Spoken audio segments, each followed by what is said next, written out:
joie.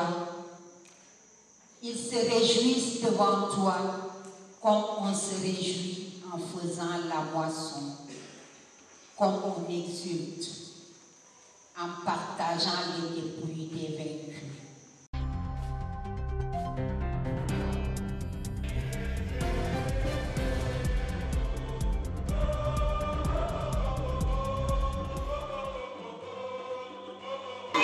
Alors nous avons célébré la nativité de notre Seigneur Jésus-Christ et le message de Noël ne peut être qu'un message de paix parce que c'est cela que nous célébrons.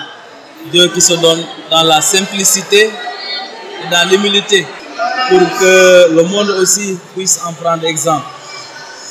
Nous connaissons tant de violence, comme je le disais tout à l'heure à l'homélie, beaucoup de violence verbale surtout, mais aussi à travers aussi les réseaux sociaux.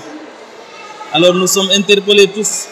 Ce n'est pas pour pointer du doigt certains, mais c'est nous tous, parce que nous tous, nous utilisons ces moyens-là. Et nous pouvons effectivement, à partir de là, être des vecteurs de cette violence qui nous empêche effectivement de vivre en harmonie dans notre monde d'aujourd'hui. Alors le message, puisque nous célébrons le Prince de la Paix, c'est effectivement pour apaiser les cœurs et les esprits, pour que chacun de nous puisse effectivement travailler pour un monde de fraternité et de paix. Alors le message principal, c'est que pour que cette paix-là puisse régner dans nos cœurs, il faut que chacun de nous fasse preuve de tendresse et d'amour. Parce que lorsqu'il y a l'amour et la tendresse, on ne peut pas vraiment être en conflit. Parce que c'est Dieu qui se donne. Dieu qui donne son Fils. Il le donne par pur amour. Alors nous aussi les hommes, nous sommes invités à vivre cet amour, cette fraternité-là, parce que nous sommes tous des gens qui viennent de Dieu. C'est lui qui nous a créés, c'est notre Créateur. Et lui-même, il vient pour habiter parmi nous. Alors nous sommes aussi dans un monde tourmenté par beaucoup de difficultés, cherté de la vie. Certains perdent même espoir, mais c'est Dieu qui vient à nous, il nous demande de garder espoir, parce qu'il est avec nous. Donc le message de Noël, c'est ça. Que nous ne perdions pas aussi d'espérance. Voilà. Donc Noël, c'est ça, la joie, mais aussi une joie qui doit être partagée. Partagée entre nous. Ce n'est pas une joie qu'on garde.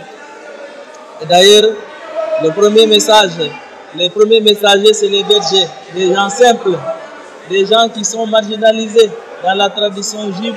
Le berger, c'est celui qui est à l'écart, qui est marginalisé, qui ne compte pas, qui n'est pas respecté. Alors le message nous dit que il ne faudrait pas qu'on minimise quelqu'un, parce que c'est Dieu seul qui connaît et il nous sonde à partir de notre cœur. C'est Dieu qui connaît le cœur de chacun. Et le premier message, c'est les bergers qui vont porter cette bonne nouvelle au monde entier. Alors l'ange qui leur demande de ne pas craindre. Mais aussi, Noël, c'est la simplicité. Il faut que nous soyons simples dans notre vie. Parce que le Seigneur même nous dit, heureux les cœurs doux, ils verront Dieu. Voilà, la simplicité dans nos liens, dans nos rapports, parce que tout cela participe à ce monde de fraternité. Lorsque nous sommes plus simples, nous avons de la possibilité pour que les autres nous approchent, pour que les autres nous côtoient. Alors puisse Noël raffermir nos liens de fraternité, mais aussi de parenté, parce qu'il y a des familles divisées. Alors puisse l'enfant qui nous est donné raffermir ces liens-là, mais aussi qu'il nous donne la paix dans nos cœurs, dans nos familles, dans notre pays, le Sénégal. On a tant besoin que la violence s'éloigne de nous, que la paix puisse et que le dialogue puisse prendre le dessus par rapport à tout. L'Église est en construction depuis des années. Notre ambition réellement, c'est de finaliser et de bénir cette Église le 29 janvier. Nous avons reçu des soutiens de quelques personnalités politiques de Goudomp. Alors nous lançons notre appel à ceux qui peuvent nous soutenir pour que cela puisse vraiment finir dans la paix, dans la tranquillité, et que ces fidèles de Goudomp puissent avoir un lieu culte décent et adéquat pour le recueillement et la prière. Alors la chapelle, elle est devenue très petite par rapport à cette communauté de Goudomp.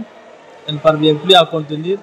Et voilà, donc on est obligé, parce que quand même, comme la population grandit à Goudomp, mais aussi le nombre de fidèles aussi grandit à Goudomp. Alors nous sommes obligés aussi d'avoir d'autres lieux de culte plus grands pour accueillir effectivement nos fidèles. Alors, bonne fête à tous et joyeux Noël.